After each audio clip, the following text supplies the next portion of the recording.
Here's something you need to know about conflict. It is contagious. When two people have conflict, they don't let it just be between them, right? Each person goes out and starts recruiting tribes. They start recruiting allies, people that have their back in this conflict, because they don't want to feel like they're in it alone. They want people confirming that they are right and the other person is wrong. They will invest energy, time, and resources in this instead of doing the things that they should be doing to help your team move forward and get closer to their goals.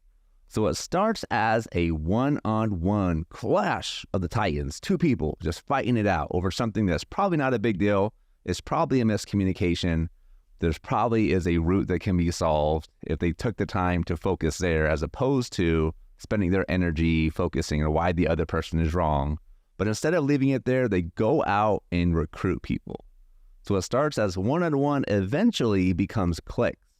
People, multiple people on your team who are having this person's back or having this person's back, and you got this rivalry happening in your office that's eating up time, it's eating up resources, it's preventing people from having a good experience while they're at work, it's creating a toxic place where people do not want to be. But it all starts with these two people who refuse to understand the other person's perspective and try to find a way to make things work. So here's what you need to try to teach people. It's hard. And as a leader, you have to start and do it. You have to do this first. But you really have to help people understand the value of understanding why people do the things that they do. People generally do things with good intentions. There are very few people out there that are actively trying to hurt other people. These people exist. I'm not discrediting that. But for the majority of us, the majority of people on your team, they have great intentions. They want to come to work, they want to do a good job, and they want to go home and be with their families or loved ones or do the things that they're enjoying, right? That's what they want. And so what happens, though, is that something happens that is misperceived by somebody else who feels like this thing was done as an attack against me, or this thing was done as preventing me from being at my best.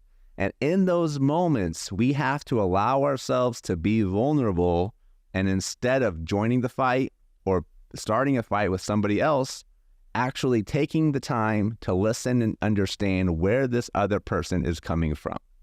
So imagine a visual of two people sitting back to back so they can't see each other.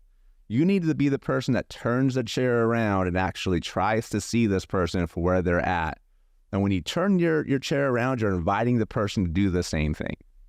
I once had a conflict at a youth basketball game. This is kind of a silly situation, but I think it's a good example of me learning from my past experiences of not handling conflict well and getting defensive, but actually practicing what I preach and seeing deeply, understanding where somebody was coming from. But I had a parent that was just really mad at me. They felt like their kid was not getting the ball enough. They felt like it was a personal attack against them, and the kids on the team just weren't listening, and I was a bad coach. And this is happening at halftime, and so she's yelling at me, and people are starting to look and wonder what's happening over there. It's kind of creating a scene in this gymnasium. And if you've ever been in an elementary school gymnasium, you understand that things echo really quickly. So when someone's raising their voice, like, you can imagine the kind of the stir that it was causing and the uneasiness amongst the crowd.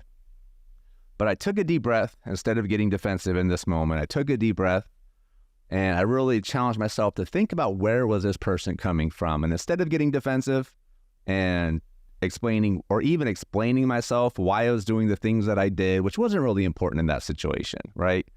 I think sometimes in conflict, we try to justify our actions, which is honestly not the best first step. First, we want to try to see this other person and try to see their perspective.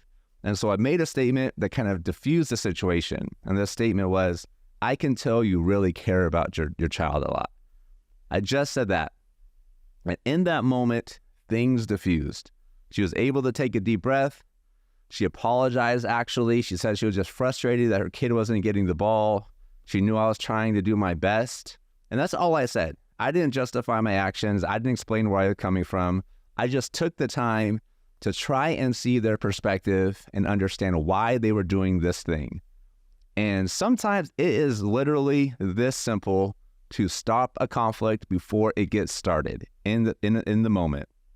When there's somebody approaching us and attacking us, instead of getting defensive, have the confidence, have the vulnerability to just take a deep breath, see where they're coming from, try to find some sort of common ground, assume the best intentions, like this person probably has good intentions somewhere. Assume the best intentions, try to understand where they're coming from, make that your focus as opposed to getting defensive and getting in attack mode, because that's just going to amplify and escalate the situation.